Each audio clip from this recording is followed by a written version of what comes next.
Hello, all of you, dear. I hope you are doing well.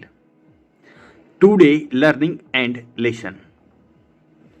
Light of attention. ध्यान का प्रकाश. आज मानव तनाव की नाव में बैठकर जीवन की यात्रा कर रहा है. बच्चा तनाव के साथ ही जन्म लेता है. गर्भ का पोषण ही अशांत विचारों के साथ होता है. तो बच्चे में तनाव के बीज कैसे नहीं होंगे. हिंसा के इस युग में प्रश्न है कि शांति कैसे मिले, तनाव से मुक्ति कैसे मिले, मन को स्थिर कैसे बनाया जाए. इन प्रश्नों का उत्तर है ध्यान. इसलिए महावीर ने आत्मा को समय माना.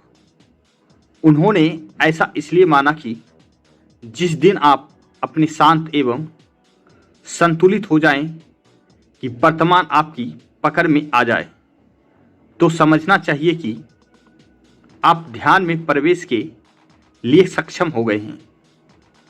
ध्यान जीवन की आंतरिक अनुभूति है, जिसका प्रभाव हमारे बढ़ जीवन में परिलक्षित होता है. इसलिए बाहर के जगत में समय और क्षण के भीतर घटने वाली घटनाओं की अपेक्षा नहीं होनी चाहिए, बल्कि उन्हें रूपांतरित करने का प्रयास होना चाहिए.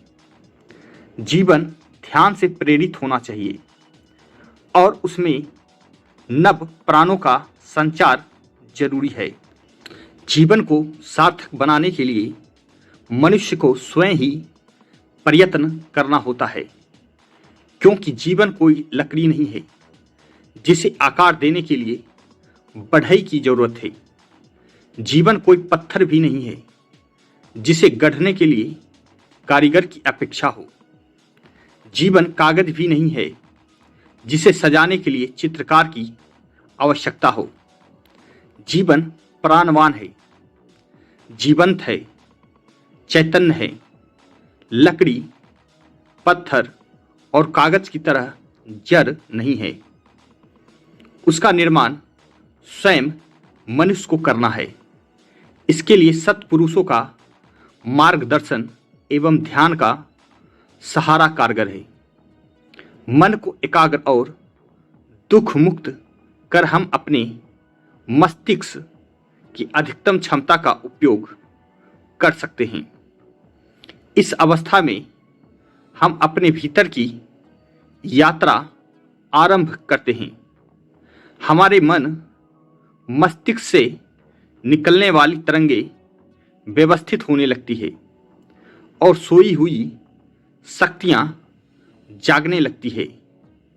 हम उत्साह और उल्लास से भर जाते हैं.